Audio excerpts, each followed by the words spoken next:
Hello everybody, Cloud here, and today I'm going to be doing something a little different. Usually, I get on here, I play a game, I do pretty well, show you some highlights, etc. But today I figured, for those of you who are having problems on it, I'd give you a full rundown on how you can get first place too. Okay, so when coming into a game, the first choice you're going to have to make is which team to be on. Now, I suggest Vigilantes or Rangers, strictly because Desperados and the Banditos look entirely too much the same. As you can see here, Vigilantes and Rangers are the most easily recognizable. Now, the second thing you're going to have to do is set up your class loadout. With the hand skills, you have three different options: ambidextrous, right-handed, or left-handed. Now, ambidextrous is for two-handed weapons, or if you decide to dual wield. Right-handed is if you decide to use one hand, and left-handed is the same. If you use one hand, the perks are your aim, as long as you're using a one-handed weapon, is intensified. Now, there's 6 perks. You can choose one from the top 3, one from the bottom 3. Knives and boots seem to be my favorite. Any of the top 3 are kind of reasonable, but I consider the bottom 3 boots is the only thing you can use. Your next decision you have to make is which weapon to use. Now, the 3 it starts you out with are the most powerful starter weapons. However, you get less points, and it's a pretty significant difference. It's 10 to 6, 8 to 6, stuff around there. So I prefer to go ahead and choose one of these other weapons and sacrifice a little bit of a cost for a significant amount of profit. Now, the next thing, and probably the most important, is locating the gold and red crates on each map. Now, for the standard map, there's 1 gold crate, 2 red crates. However, there were 2 maps to where one of them I found 2 gold crates, one of them I only found 1 red crate. Now, the gold crates and the red crates come into uses from different ways. Personally, I don't prefer to pick up a weapon out of the red or gold crates because the deduction of points is too much.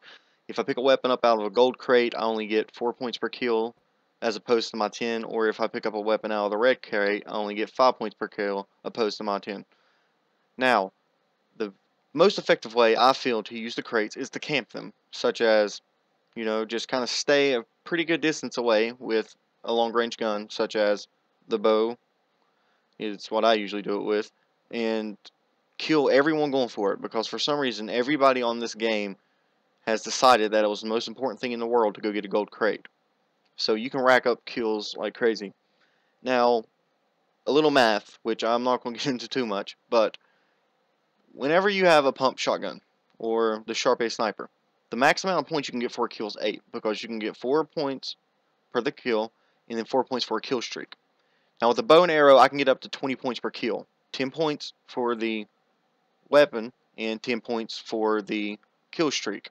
Now, 20 points to 8 points means I'm getting more than double the points per kill by using a bow than you are by using one of those weapons in the golden box. Now, I have found pretty decent amount of usage for the red box. I like to get the coach gun, and since usually I use a bow, I have a longer range weapon, so I can use the coach gun to pull out if I ever get into a close face-to-face battle. Now, the bow has not always been the best for those, even though you may win one here and there. The coach gun is pretty much an automatic one-shot kill, and that comes into a lot of use whenever you end up face-to-face with someone who is expecting you to dance around with a bow. Just pull out the coach gun, unload both barrels, and they're dead.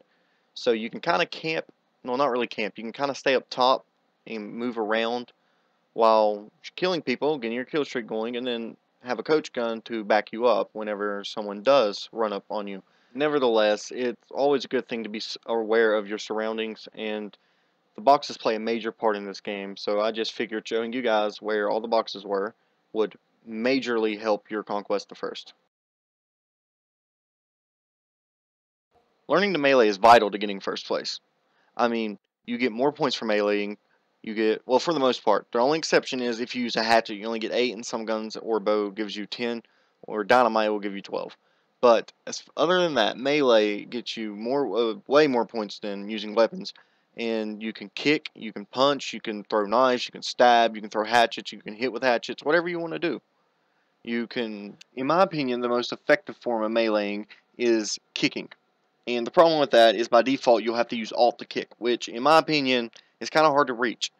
So you can go to the key bindings and simply change it to F, which is what it does is it'll switch you to your first weapon by default. Well, you don't really need to do that because scrolling weapons is so fast it's not even, you don't have to worry about it. And you only usually hold 3 at the same time anyways. So just change it to F, and kicking is ridiculous, and there's combos. You kick and hit them with a knife. Kick, shoot them with a bow. Kick, shoot them with a pistol. You just kick them and shoot them with something, and 9 times out of 10 they die. You can punch if you have someone close up to you. You're sniping. And you snipe them, but they don't die. You know, you take 90, 95, 98 health. Just scroll down. You don't have to wait to reload. Pull out your fist and punch them, and they will die. Now, the left click will punch faster, and it's kind of hard to land. It's not like hard to land, but I have problems with this sometimes. So I prefer to use the right click, which he'll well back. It's a slower punch, but you can aim it. You can time it, and you can hit them pretty much every single time. Now, the knife, it's more powerful than the punch, and it's quicker and more reliable, but the thing I get into a lot is I like to take my knives out and start throwing them. And once you throw all 3 of your knives, you can't use it anymore, obviously. One of the main problems with melee is how hard it is to get into. How hard it is to keep it as a second nature kind of thing to do whenever things get rough. Now, what you need to do is go through a couple games and practice. You're going to lose, and you might get last place or second to last, and you're probably going to finish around the bottom. But just start out in your class, get a hatchet, knives, and boots, and just run around meleeing, and it'll do wonders for your game.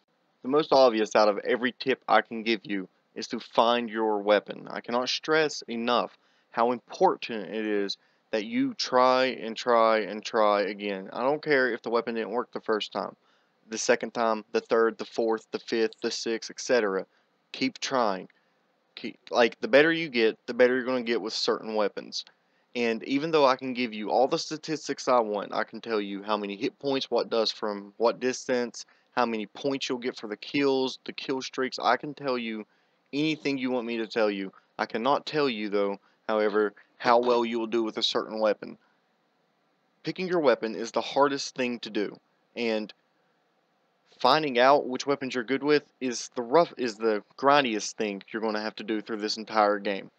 You will try for hours upon hours upon hours upon hours. After you have days and days and days of playing time into this game, you will still not be 100% sure what your weapon is. For instance, I started out just using a pistol. And I thought that, hey, pistols are going to be my thing. And I started running around and people would start shooting me with shotguns and stuff. And the Pell's leg was one-hitting me when I got hit in the head. So I was like, man, that's awesome. So I started using the Pell's leg. And I was pretty decent with it, and I liked it, and I liked it, and I liked it. And then I seen that I could actually find a bow. And then I understood how I could start out with a bow, and I started using it. And that's what I'm currently using. And I know that's not what I'm going to be using for the rest of the time I play this game. The variety of weaponry in this game is ridiculous. There are pistols, there's shotguns, there's snipers, multiple of each, even a bow. You got knives, and you got hatchets, and dynamites. Multiple kinds of dynamites. And then added to the 9 guns you can pick from to start with, counting the bow, you can find 3 more in red boxes, and then black dynamite are in red boxes. You can find 3 more in gold boxes. There's dual wields. You can dual wield shotguns. You can dual wield a shotgun with a pistol, different kinds of pistols, just infinite possibilities of combinations of guns you can use. And finding even your best combination isn't always the best thing due to the point differentiation. I mean, in the end, though, you do kind of need to find whichever gun you can get the most kills with. Even though I am a stat lover and I love using bows because I get all these points for kills and etc. But even if you get 100 points for a kill, if you can't get but a kill or two a game, you're obviously not going to do very well. So in the end, you kind of just need to find whichever gun you're best with. I mean, in my opinion, the best thing to do is to try to get good with some of the lower tiered guns, just simply because of the fact of the point difference. I mean, for instance, if you use the Pell's leg and I use the bow, and we're not going to count kill streaks at all, even though I want you to know ahead of time that if kill streaks would be counted, the difference would be more. You get 10 kills with the Pell's leg. I get 10 kills with the bow. I beat you by 40 points. If you get 10 kills with a pump shotgun, I get 10 kills with a bow. I beat you by 60 points. the difference is ridiculous, which is why I do highly recommend that you practice the lesser guns. I mean, I'm not saying that you have to only use those, even though that's all I do. Like I was telling you earlier, I don't even get guns out of the gold box, and I do get guns out of the red box just because you can, like I said, use them for close-up defense to counter whichever gun you've already selected. If you have a long-range gun, you can get the coach gun to counter by having now a close-range gun as well. If you have a close-range gun, you can get, I'm not exactly sure of the name right now. It's the kind of sniper it shoots. It's not very powerful, but it's long distance, you know. But like whenever I first start playing the game, I'm a big guy with keeping stuff down on paper so I can see results. And what I was doing is I was simply choosing different guns and tally marking how many kills I was getting a game and averaging it out to see which gun I was best with. Now, in all honesty, with the Pell's Leg, I was getting north of 28, 29 kills per game, which is tremendous, you know, I thought. I was getting 200 to 300 points per game, counting kill streaks and assists and so on.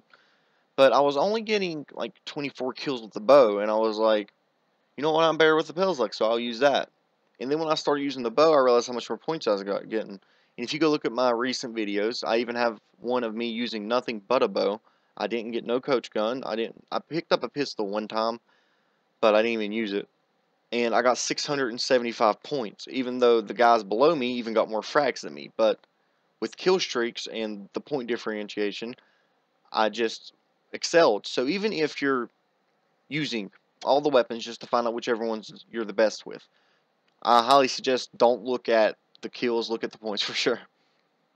Especially since the main thing about the shotguns that I like are the fact that you can get a lot of assists, which is why I would used to use the golden box pump shotgun. I would take it, and from long range you can hit anybody, you know, get 5-6 points and you get 2 or 3 points of an assist off of it.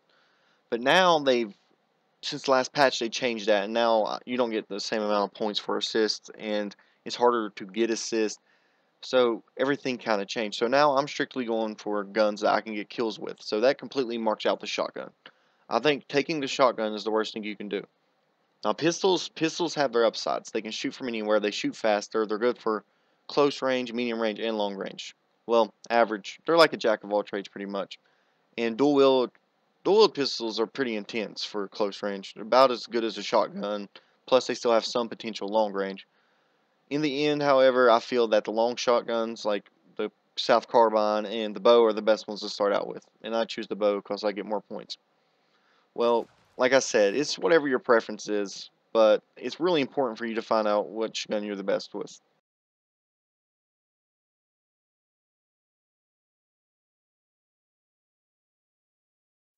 In the end, there's only so much I can really tell you of how to become one of those guys that you see at the top of the list all the time.